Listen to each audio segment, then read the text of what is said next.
नमस्कार दर्शकों, आप सभी का बापू की आवाज़ न्यूज़ नेटवर्क में स्वागत है। इलाज नहीं मिल पा रहा है, वहाँ स्वच्छता नाम की चीज़ नहीं है, लोगों को पढ़ाई करने में प्रॉब्लम्स जारी है, वहाँ बहुत ज़्यादा गंदगी है, उनको शिक्षा नहीं मिल पा रही।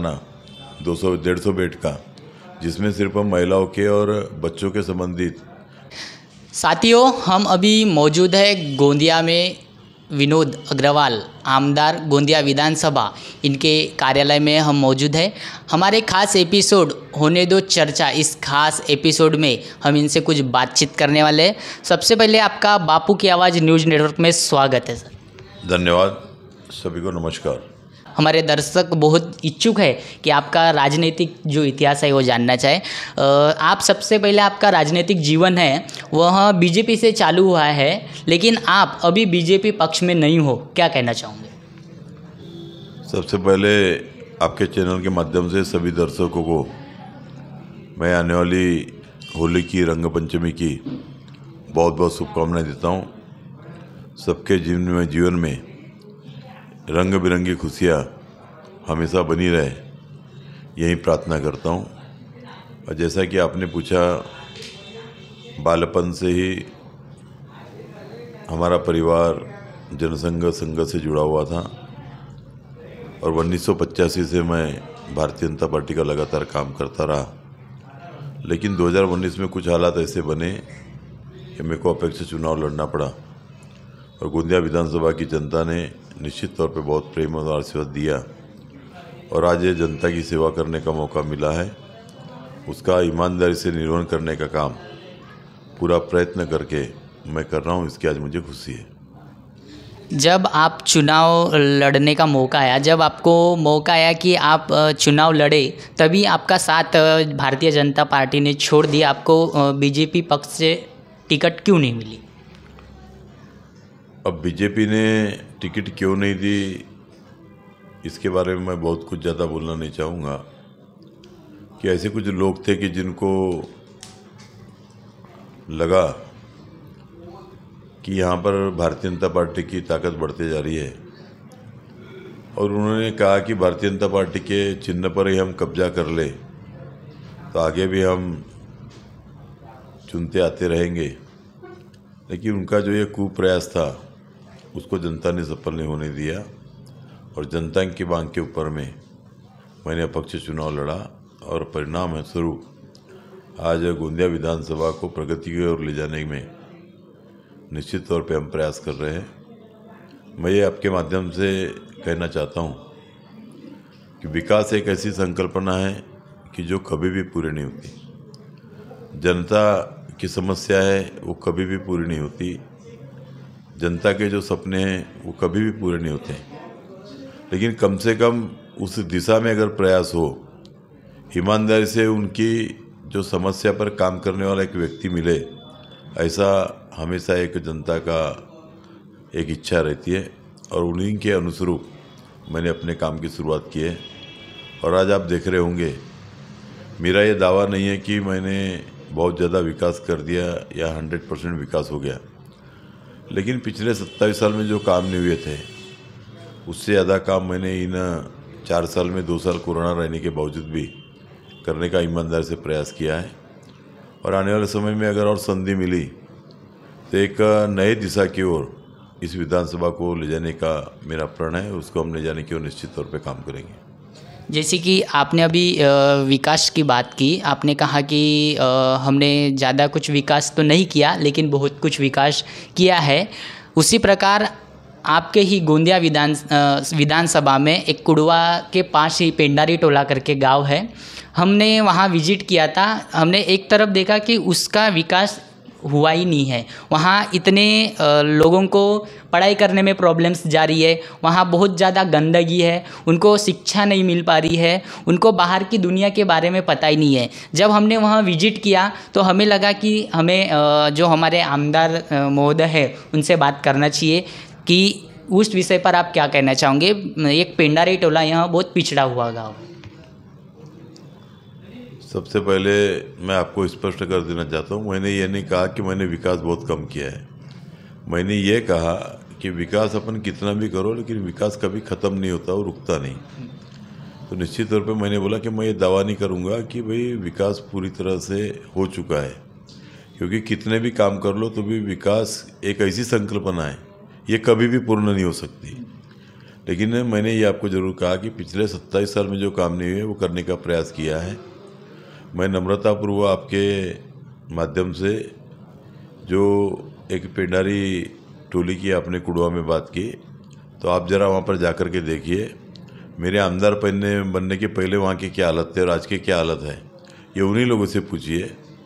आज भी वो विकास से दूर है, लेकिन आज उनको चाहे मकानों की बात हो, उनके जन्म प्रमाण पत्र की बात हो, चाहे उनके जात प्रमाण पत्र की बात हो, आज उनको शिक्षा की ओर अग्रसित करने की बात हो, यह काम मैंने अनेक सामाजिक संगठनों को साथ में लेकर के उनके साथ में चर्चा करके करने का प्रयास किया है। और मैंने आपको पहले कहा कि विकास एकदम से नहीं होता कभी भी, लेकिन आज वहाँ पर की जो हालात है उसको सुधारने के हमने शुरुआत कर दी है। अनेक बच्चे आज वहाँ पर पाला और चिसाड़ा हो, जिसका एक वो अपना संचालन अपने वहाँ पर वो सामाजिक कार्यकर्ता है वो करते हैं। बरोबर। दूसरे सामाजिक अनेक संस्थाएं हैं, वहाँ भी उनके सभी जो प्रश्न छुड़ाने के लिए वहाँ पर कार्यरत है। उनको हमेशा जो भी साथ लगती मैं देते रहता हूँ, और निश्चित तौर पर इन सब के माध्यम से वहाँ पर हम प्रयास हमने प्रारंभ किया है और उसके रिजल्ट भी अब देखने को मिल गए। वहाँ पढ़े लिखे बच्चों का निर्माण होना शुरू हो गया है, उनके मकान के भी बांधकाम चालू है, उनके जात प्रमाण पत्र मिलना शुरू हो गए, उनको जन्म प्रमाण पत्र मिलना शुरू हो गए।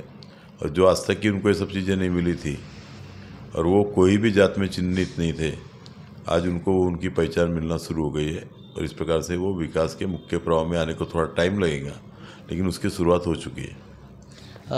गोंदिया जिला यह किसानों का जिला है और गोंदिया जिला में एक ही गवर्नमेंट मेडिकल कॉलेज है, लेकिन आज देखा जाए तो उसमें बहुत ज़्यादा लोगों को समस्या आ रही है अपने स्वास्थ्य के प्रति।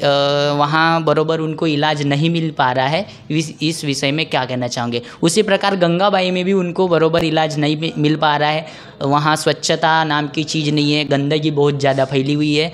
वहाँ के जो संबंधित अधिकारी कर्मचारी या संबंधित विभाग है वह ध्यान नहीं दे पा रहा है।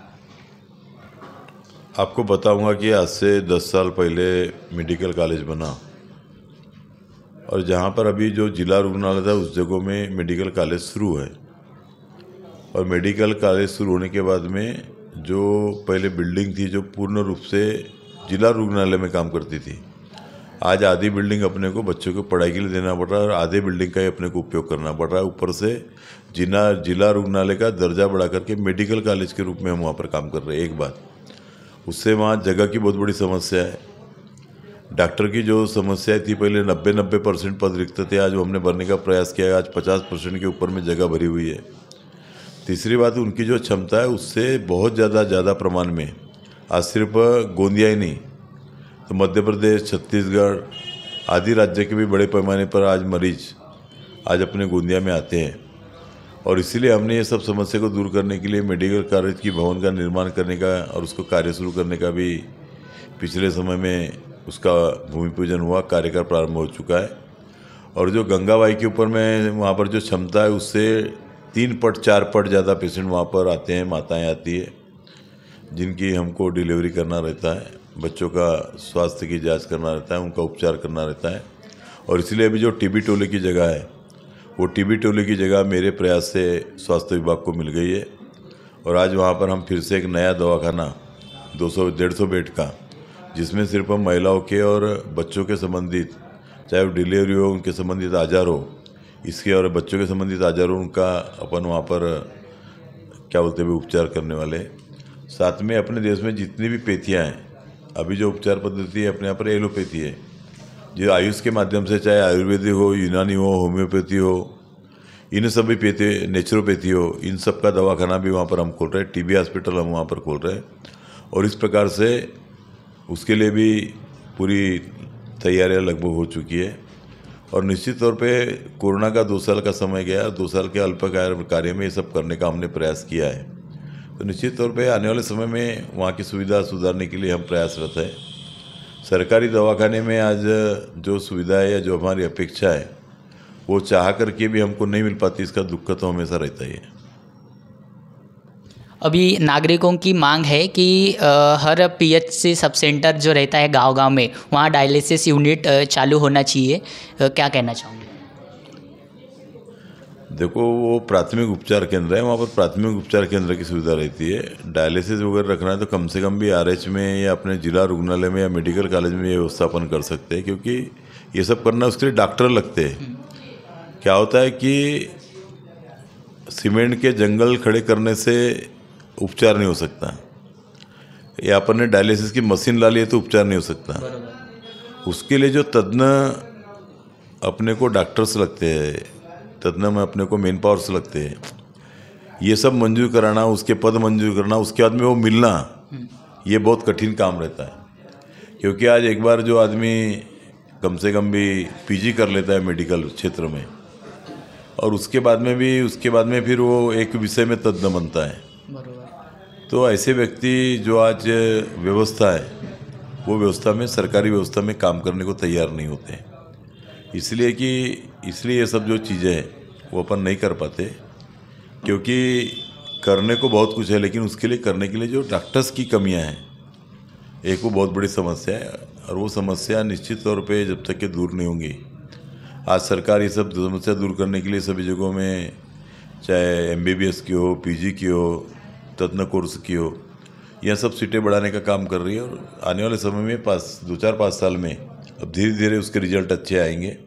अब जो नए जहाँ पर सीट बढ़ी वहाँ जो डॉक्टर्स मिलेंगे, तो अब देख रहे हैं कि हम प्रमाण भी, जो पहले हमारी 90% जगह खाली रहती थी, आज वो प्रमाण 50% पे आके टिका है। और एक समय ऐसा आएगा कि अपने को सभी डॉक्टरों की टीम पूरी फौज मिलेगी।